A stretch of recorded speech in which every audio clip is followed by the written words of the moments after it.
Welcome back to my channel Swapnapuran blog. আমি হাজির হয়ে গেছি তোমাদের সামনে আমার একগুচ্ছ স্বপ্নপূরণের স্বপ্ন নিয়ে। তোমরা সবাই কেমন আছো? আশা করছি ভালো আছো, আমরাও বিন্দাস আছি। তো আজকে হচ্ছে সোমবার, আর এখন ঘড়িতে বেজে গেছে ওই প্রায় ধরো 11:30 কি 12:15 কাছাকাছি, ধরো 12টায় বাজে। তবুও গুড মর্নিং বললাম। তো আমরা চলে এসেছি বাড়িতে। তো তোমাদের সঙ্গে সকাল থেকে আর কোনো ভিডিও শেয়ার করা হয়নি, কারণ হচ্ছে খুব তাড়াহুড়ো করে বেরিয়েছি। আসলে বুঝতেই পারছো আমাদের এইদিকে ট্রেনের তো প্রচুর পরিমাণে ভিড় হয়ে যাবে বিকেলের দিকে, সেই জন্য তাড়াতাড়ি করে ওই যে মানে কালকে তো থাকতে চেয়েছিলাম না, কালকেই বেরিয়ে আসতে চেয়েছিলাম, কিন্তু ভাই দেখতেই পেলে আগের ব্লগে যারা দেখেছো যে ভাই শাক নিয়ে এসছে, তো শাকটা রান্না করে দেবো বলেই আমি থেকে গেছিলাম। তো ঘুম থেকে উঠে পড়েছিলাম সকাল সকাল একদম। চন্দন বেরিয়ে গেছিলো ওই ধরো 7টার দিকে, তা আমি 6:30 দিকে আমি উঠে পড়েছিলাম। তো উঠে চন্দন বেরিয়ে যাওয়ার পরেই আমি রান্নাবান্না সব কমপ্লিট করে খাওয়া দাওয়া করে এই 10টার মধ্যে ওখান থেকে বেরিয়ে পড়েছিলাম। আর জানো তো কোনো ভিডিও আমি করিনি, কারণ হচ্ছে পাপা ঘুমিয়ে পড়েছিল। পাপাকে এত ডাকাডাকি টানাটানি করলাম, কিছুতেই পাপা উঠলো না। তো সেই জন্য মনটা খারাপ হয়ে গেছিলো, সেই জন্য আর কোনো ভিডিও শেয়ার করিনি। একেবারে বাড়ি চলে এসেছি। আর বাড়িতে এসে বন্ধুরা কি বলবো, বাড়ির অবস্থা দেখে না পুরো মাথা গরম হয়ে গেছে। দেখতে পাবে আস্তে আস্তে, তোমাদের আমি অবশ্যই শেয়ার করব। প্রথমে তো দেখতেই পেলে বিছানাটা যে ঘুমিয়েছিল, মানে ওই যে কাঁথাটা গায়ে দিই সেটাও ভাঁজ করেনি, বালিশ মানে বিছানাটাও তোলেনি আর কি, যেটাকে বলে। তো যাই হোক, এসে বিছানাটা তুলে নিলাম আগে। আর ঘর বাড়ি তো পুরো মানে যাতা অবস্থা, এটা তো কোনো বলার নেই। এমনিতেই মানে বিছানাটা যেই মানুষ তোলে না সে ঘর ঝাড় দেবে কি করে, ভাবলে তোমরা? তো যাই হোক, প্রথমেই আগে আমি এসে নাইটিটা কোনো রকমে পরে নিয়ে জামাটা ছেড়ে লেগে পড়েছি কাজে, কারণ হচ্ছে এদিকে বেলা হয়ে যাচ্ছে আর এত পরিমাণে রোদ আর গরম। তো সেই জন্য কাজে লেগে পড়েছি। ভেবেছিলাম যে আস্তে আস্তে যে বাড়ি গিয়ে কোনো রকমের ডাল ভাত বা আলু সেদ্ধ কিছু একটা বানিয়ে নিয়ে খেয়ে দিয়ে ঘুমাবো, যেহেতু অনেকটা সকালে ওঠা হয়েছে। তার মধ্যে আগের দিন রাত্রেবেলা সিনেমা দেখেছি, অনেকটা রাত হয়ে গেছিলো শুতে শুতে, প্রায় 2টোর কাছাকাছি। তো সেই অবস্থায় ঘুম একদমই হয়নি। তো বাড়ি এসে যা অবস্থা, ঘুমাবো, ওরে বাবারে বাবা। আর আমার ঘর বাড়ি নোংরা দেখলে তোমরা তো জানোই কীরকম আমার অ্যালার্জি আছে ঘর বাড়ি নোংরা থাকলে। তো যাই হোক, ঘরটা ঝাড় দিয়ে নিয়ে আমি চলে এসেছি রান্নাঘরে। ভাবলাম যে আগে ভাত আর ডাল বসিয়ে দিই। আমরা তো খেয়ে এসেছি, আমাদের পেটটা বেশ ভরাই আছে, কিন্তু চন্দন তো খেয়ে আসেনি, মানে ও চলে এসছে বাড়িতে। আমরা ঢুকেছি তার ওই আধ ঘন্টার পরেই ও চলে এসছে বাড়িতে। তো ওই জন্য ভাবলাম যে ভাতটা আগে বসিয়ে দিই, ডাল আর ভাত, তারপরে এদিকে ঘরটা মুছে নেব। তো এইদিকে আলু সেদ্ধ দিয়ে দিলাম ভাতে কটা। তো এই যে দেখো ফ্রিজের অবস্থায় একটা বোতলে শুধু জল রয়েছে, আর একটা বোতলেও জল নেই। দেখাবো তোমাদের, অবশ্য দেখতে পাবে। তো ফ্রিজটা যেহেতু বন্ধ করা ছিল, চন্দন গেছিলো বন্ধ করে রেখে গেছিলো ফ্রিজটা, তো ভাবলাম যে ফ্রিজটা একটু ওপরে ওপরে পরিষ্কার করে দিই সব। এখন ডিপ ক্লিন যদিও বা করবো না, কারণ এখন আমার এক ফোঁটা এনার্জি নেই যে ডিপ ক্লিন করব। তো আসার সময় না আমি আসো না একটু মাছ নিয়ে এসেছিলাম, তো মাছটা এনে সঙ্গে সঙ্গে না আমি ডিপে ঢুকিয়ে রেখেছিলাম আর কি, কারণ ফ্রিজটা যেহেতু বন্ধ ছিল। আর নর্মালে রাখলে তো মাছটা নষ্ট হয়ে যাবে, কারণ ফ্রিজটা ঠান্ডা হয়নি। তো ডিপে রেখেছিলাম যাতে মাছটা নষ্ট না হয়। তো এখন এই যে নর্মালে বের করে রাখলাম, ফ্রিজটা মোটামুটি এখন ঠান্ডা হয়েছে। তো এখন হচ্ছে আমি ঘরটা করব, মুছবো। তো ঘর মুছবো করেও মুছতে পারছি না, মানে যেদিকে যাচ্ছি তাকাচ্ছি সেই দিকেই কাজ আমার জন্য হাঁ করে বসে রয়েছে, আয় আমাকে কর আমাকে কর।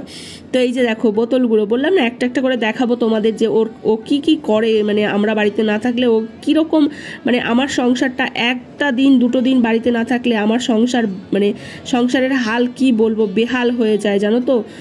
মানে আমি মাঝে মাঝে ভাবি যে আমি যখন ধরো কোনো কিছু আমার হয়ে গেল, আমি যদি ধরো চন্দনের আগে মরে গেলাম, মানে যেই কটা দিন ধরো আগে, ধরো ও তো বিয়ে করবে সেটা আমিও কি ও কি, তো যেই কটা দিন আমি ধরো ও বিয়ে করবে না, সেই কটা দিন আমার সংসারের পরিস্থিতি কি হবে বুঝতে পারছো?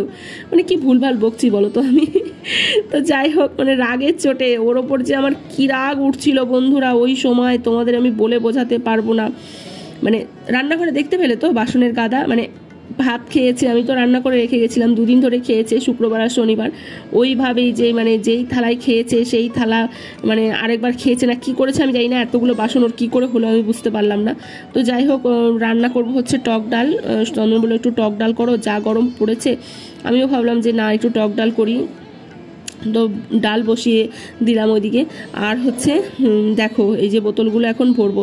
আর কি বলো তো, বাড়ি এসে দেখি কল দিয়ে, মানে বাথরুম বলছি কেন, সরি, রান্নাঘরের কল দিয়ে জল পড়ছে না।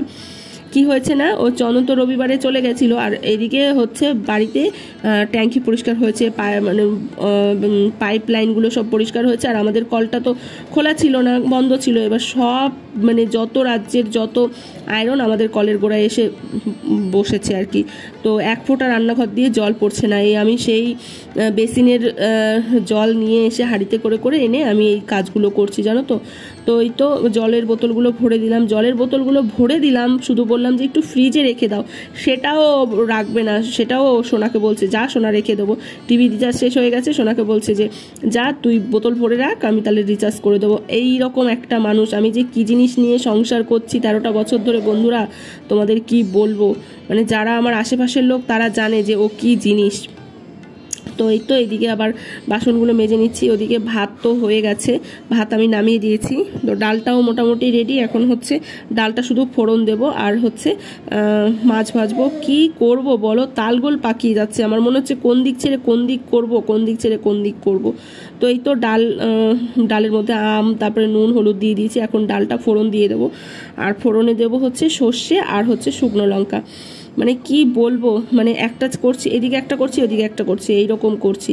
এই কড়াইটার মধ্যে ডিম ভেজেছিল বন্ধুরা, কড়াইটা যদি দেখতে পেতে, তোমাদের যদি আমি এসে দেখাতাম বুঝতে পারতে যে এই কড়াইতে ডিম ভেজেছে না কি করেছে। তো এই তো ডাল ফোড়ন দিয়ে দিচ্ছি। তো আর সেরকম কাজ নেই, শুধু এখন হচ্ছে ঘরটা মুছবো, স্নান করব আর পুজোটা দেবো, ব্যাস, তাহলে আর কোনো কাজ থাকবে না আমার, মানে তারপরেই খেতে দেবো। সত্যি কথা বলি ওর নামে বদনাম করছি যদিও বা, কিন্তু দেখো মানুষের তো সব দিক খারাপ হয় না, কোনো দিক ভালো হলে কোনো দিক খারাপ হয় এইরকম। তো ওর আবার একটা ভালো গুণ কি, এই যে আমি যে এসে থেকে কাজ করছি, ও কিন্তু একবারও বলেনি রান্না হয়েছে নাকি, খেতে দাও, বা এটা কি করছো ওটা কেন, মানে খুঁটানি টাইপের থাকে না কিছু কিছু মানুষ, ও কিন্তু ওই টাইপের না। মানে এই জন্য আমি একটু বাঁচোয়া বাবা, যে কাজ করে না কিন্তু খুঁটায়ও না, মানে যে ভাত দাও, এটা করে দাও, ওটা করে দাও, ও পারে না, মানে ও করে না, ও ওই জন্য কোনো ডিমান্ডও নেই ওর এইরকম। তো এই তো মাছগুলো এখন ধুয়ে নেব। মাছ এনে আমি দেখলেই তো ফ্রিজে রেখেছি, মাছ যদি এতক্ষণ বাইরে থাকতো তাহলে মাছ আর মাছ থাকতো না, মাছ একেবারে কি বলবো পিন্ডি চটকে যেত মাছের। তো যাই হোক, কিছুটা মাছ হচ্ছে এখনকার জন্য আর কিছুটা তুলে রাখবো ফ্রিজে। সোনা বললো মা হচ্ছে মাছ ভাজা করো, ডালের সাথে মাছ ভাজা খাবো। তো ঠিক আছে, ডালের সাথে মাছ ভাজা খাবি যখন তাহলে মাছ ভাজাই করি। ভেবেছিলাম মাছের ঝোল করব, তো বললো না মাছ ভাজা করো, ডালের সাথে ভাল লাগবে। তো এই তো এখানে একবেলা বলতে মানে আজকের জন্য এই যে মাছ নিয়ে নিলাম। মাছটা ভাজা হয়ে গেলে রান্নাঘরটা একটু পরিষ্কার করে নেব, তারপরেই হচ্ছে স্নানে যাব। যদিও স্নান করেছি ওখানে, মানে সকাল থেকে দুবার করে স্নান করা হয়ে গেছে, মানে স্নান বলতে মাথাটা ভেজায়নি কিন্তু গাটা দুবার করে ধোয়া হয়ে গেছে। এত পরিমাণে গরম, মানে এই যে গা ধুতে ধুতে না মানে দুবার তিনবার করে এদিকে গলা ব্যথা হয়ে যাচ্ছে, এদিকে গায়ে গরম লাগে, মানে গা ধুতে যায়, আবার এদিকে ঠান্ডা লেগে যায়। তো যাই হোক, এইদিকে এই যে মাছটা ভাজা বসিয়ে দিলাম, একবারেই বসিয়ে দিলাম কারণ একদম ইচ্ছে করছে না বারবার করে মাছ ভাজা বসিয়ে দিতে। তো মাছগুলো ভাজতে গিয়ে আমার মাছগুলো মানে একবারে কড়াইতে দিতে গিয়ে না মাছগুলো আমার একটু ভেঙেই গেছিলো। কিছু করার নেই জানো তো, এত পরিমাণে গরম, শুধু গরম আর গরম। আর তার মধ্যে কি বলো তো, আমাদের তো একদম ওপরে না, মানে ধরো নিচতলায় যারা থাকে তাদের এতটাও গরম লাগে না, মানে একদম আমাদের ওপরটায় যে ছাদ সেই জন্য এতটা পরিমাণে মানে আর কি গরম। তো যাই হোক, এই তো মাছ ভাজা হয়ে গেছে, এখন হচ্ছে রান্নাঘরটা একটু পরিষ্কার করব, ব্যাস হয়ে যাবে। মাছ ভাজতে ভাজতে দেখো কি একটা অঘটন ঘটিয়ে ফেলেছে ছেলে আমার। আসলে কি বলতো, বাবার সাথেই মানে ইয়ার্কি ফাজলামি করতে করতে একদম কোন একটা কোনায়, দরজার কোনায় গিয়ে পুরো নখটা উঠে গেছে জানো তো। ওই যে মানে দুর্ঘটনা যে কিভাবে ঘটে যায় মানুষের বলাই যায় না, মানে কি বলবো, ইয়ার্কির নাম লোকসান বলে না। তো আমাকে হাত দিতে দিল না, বলে আমি হাত দিলে নাকি ব্যথা পাবে। পুরো নখটা উঠে গেছে জানো তো, নখ ওঠার ব্যথা, মানে বুঝতে পারছো, তাজা নখটা ওইভাবে উঠে গেছে। রক্ত তো কিছুতেই থামে না, কত কষ্ট করে আমি হচ্ছে বরফ দিয়েছি, সর্ষের তেল দিয়েছি, তারপরে গিয়ে রক্ত পড়া বন্ধ হয়েছে। তো এই তো ঘর মুছে স্নানটা করে এই যে চলে এসেছি পুজো দিতে। আমার ঠাকুর জানো তো, দুদিন ধরে আমি বাড়িতে নেই, দুদিন ধরে আমার ঠাকুর খেতেও পায় না, মানে এই রকম অবস্থা আমার বাড়ির, বুঝতে পারছো বন্ধুরা। কি আর বলবো, তোমাদের কিছু বলার নেই, আমার কপালটাই খারাপ, এই রকম একটা স্বামী জুটিয়েছি কপালে। তো যাই হোক, অনেক বদনাম করে ফেলেছি, দেখো ভালো আছে আবার খারাপও আছে, খারাপ আছে আবার ভালো আছে। তো যাই হোক, এখন চলো রান্নাঘরে যাই, আমার সোনাকে খেতে দেবো, মানে ওকে খাইয়ে আবার ওষুধ খাওয়াতে হবে, কারণ ওর ব্যথাটা প্রচুর পরিমাণে মানে বাড়ছে আর কি। স্বাভাবিক, ও তো শুধু সহ্য করতে পারে তাই জন্য। সত্যি কথা, আমার সোনার এত সহ্য ক্ষমতা কি বলবো, মানে নাহলে বুঝতে পারছো, ওই নখ উঠে গেছে, পুরো নখটা উঠে গেছে, এক ফোঁটাও কাঁদলো না জানো তো, চোখ দিয়ে জল পড়ছে কিন্তু সহ্য করছে। তো যাই হোক, ওকে ভাত খাইয়ে দিয়ে তারপরে আমি ওষুধ খাওয়াবো। তো টক ডাল, তো সোনার বাবা বললো যে টক হয়নি ডাল একদমই, খাইয়ে দাও, কোনো অসুবিধা হবে না। কেন বলো তো, কারণ আবার ভয় লাগে যে পেকে যাবে নাকি। বললো না, টক হয়নি ডাল, খাইয়ে দাও, কোনো অসুবিধা হবে না। সোনাও বললো টক হয়নি মা ডাল। তো আলু সেদ্ধটা কাঁচা লঙ্কা আর কাঁচা পেঁয়াজ দিয়ে মেখেছি, কারণ গরমের মধ্যে শুকনো লঙ্কা আর দিলাম না। তো এই যে এখানে শুকনো লঙ্কার একটু রসটা সোনা বলে একটু বের করে দাও, মানে এত ভালোবাসে সোনা শুকনো লঙ্কা খেতে, কি বলবো। তো যাই হোক, সোনাকে খাইয়ে দিতে হলো। সোনা এক ফোঁটাও নড়তেও পারছে না, চড়তেও পারছে না, ওর নাকি খুব পরিমাণে ব্যথা করছে। ব্যথা তো করবেই বলো, আমরা বড়রা হলেই পাগল হয়ে যেতাম ব্যথায়, আমি হলে তো পাগল হয়ে যেতাম। আমার থেকেও বেশি সহ্য করতে পারে আমার সোনা, জানো তো। তো শুভ সন্ধ্যা বন্ধুরা, অনেক বড় একটা ঘুম দিলাম জানো তো, মানে এত পরিমাণে ক্লান্ত হয়ে পড়েছিল শরীর, ঘুম হয়নি এমনিতে, তার মধ্যে হচ্ছে বাড়ি এসে এত পরিশ্রম হয়ে গেছে। তো শুয়ে তিনজনেই ঘুমিয়ে পড়েছিলাম, সোনাকে আর পড়তে পাঠাইনি। আর এখন বেজে গেছে, শুভ সন্ধ্যায় বললাম যদিও, বেজে গেছে ওই প্রায় ধরো 9টার কাছাকাছি বেজে গেছে, 8:30 9টা। তো চন্দন বলল যে একটু হচ্ছে শরবত বানিয়ে দাও, লেবু নিয়ে এসেছিলো আজকে অনেকগুলো। আমি বললাম শরবত খেতে হবে না, এই যে গ্লুকন্ডি নিয়ে এসেছি, আমি আসার সময় একটা গ্লুকন্ডি নিয়ে এসেছিলাম। তো বললাম যে গ্লুকন্ডি নিয়ে এসেছি, গ্লুকন্ডিটাই খাও, আর শরবত খেতে হবে না।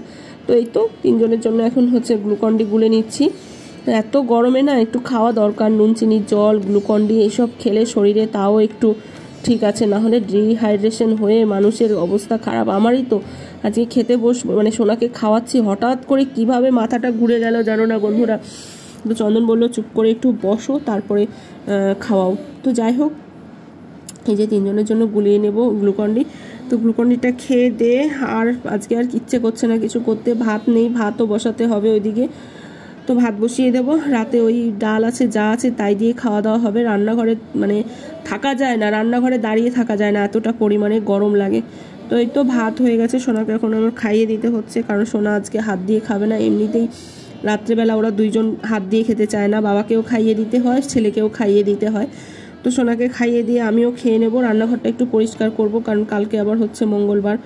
তো যাই হোক, ভিডিওটা যদি ভালো লাগে তাহলে অবশ্যই লাইক কমেন্ট শেয়ার করো, চ্যানেলটিকে সাবস্ক্রাইব করো, আর ফেসবুক পেজ থেকে দেখে থাকলে ফলো করে দিও। তো চলো বন্ধুরা, ফিরে আসি নতুন একটি ভিডিওর সাথে কালকে ঠিক দুপুর 2টোর সময়। ততক্ষণ তোমরা সবাই ভালো থেকো, সুস্থ থেকো, সাবধানে থেকো।